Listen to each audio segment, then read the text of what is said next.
বিভিন্ন হলে রাত 10টার মধ্যে রেজাল্ট হয়ে যেত, আমরা এখানে নির্বাচন কমিশনে নিয়ে আসতাম, 11টার মধ্যে রেজাল্ট হয়ে যেত। আর 11টার মধ্যে যদি রেজাল্ট হয়ে যেত তাহলে আমার সহকর্মীর মৃত্যু দেখতে হতো না, কারণ তিনি সারাদিন অমানসিক পরিশ্রম করার পরে রেস্টে গিয়েছেন।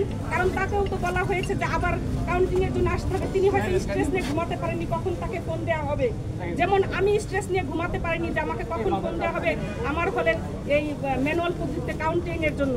আমি সারা রাত ঘুমাতে পারিনি। তিনি এই জন্য সকালে হয়তো স্ট্রেস নিয়ে ঘুমাতে গিয়েছেন, তার ঘুমটা পর্যাপ্ত হয়নি, অমানসিক পরিশ্রম, সেটা তিনি তাড়াহুড়া করে এসেছেন। আমি যতটুকু জানি তাকে ফোন দেওয়া হয়েছে, তিনি অসুস্থতার কারণে ফোন ধরতে পারেননি, কিন্তু তাকে গার্ড দিয়ে ডেকে নিয়ে তারপরে তার বাসায় নক করে তারপরে তাকে নিয়ে আসা হয়েছে। এবং তিনি তার সহকর্মী যিনি প্রীতিলতা হলের পোলিং অফিসার ছিলেন, তার সহকর্মী জান্নাতুল ফেরদৌস, তিনি আমাকে জানিয়েছেন যে আমিও সেখানে গিয়েছিলাম, ফারহানা আফরিন দুটি, তিনিও এসেছিলেন পোলিং অফিসার, এবং জান্নাতুল ফেরদৌস তারাও এসেছিলেন।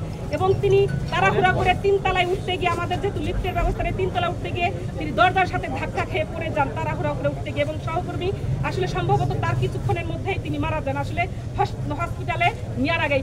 যদি কালকে যদি এই ভোট কাউন্ট করে রেজাল্ট দেওয়া হতো তাহলে আমার সহকর্মীর মৃত্যু দেখতে হতো না, আমাদের কান্না করতে হতো না, আমাদের এখানে এসে আপনাদের সামনে বক্তব্য দিতে হতো না। আমার সহকর্মীর মৃত্যু আমাকে ব্যথিত করেছে। কেন আমাদের সহকর্মী, অনেক সহকর্মী অসুস্থ হয়েছেন।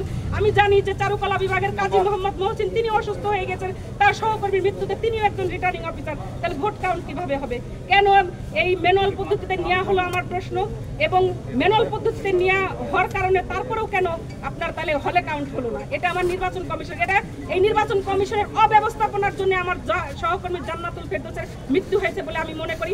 আমি এই মৃত্যুর বিচার চাই, এই মৃত্যুর সঠিক বিচার চাই। বিশ্ববিদ্যালয় প্রশাসনকে এই অব্যবস্থাপনার জন্য দায়ী করছি, এবং আমার এই মৃত্যুর জন্য বিশ্ববিদ্যালয় প্রশাসন দায়ী নিতে হবে, এবং এই জান্নাতুল ফেরদৌসের পরিবারকে তার ক্ষতিপূরণ দাবি করছি আমি, তাকে ক্ষতিপূরণ দিতে হবে। ম্যাডাম, এখনো তো হল সংসদের কাউন্টিং শেষ হয়নি, তারপরে এখনো কেন্দ্রীয় সংসদ বাকি রয়েছে, এখনো তো অনেক ভোট গণনা বাকি। এখনো আপনারা জানেন যে হল সংসদে মাত্র একটি মাত্র ব্যালট পেপারের মাধ্যমে আপনার হচ্ছে হল কাউন্ট ভোট কাউন্ট, কিন্তু জাকসুতে কিন্তু আমাদেরকে 3টা করে একজন ভোটারের 3টা করে, তার মানে আমার যদি ধরেন 8,000 হচ্ছে ভোট কাস্ট হয়ে থাকে, তাহলে আমাকে 24,000 আমাকে কাউন্ট করতে হবে ম্যানুয়াল পদ্ধতিতে। এটা কিভাবে সম্ভব?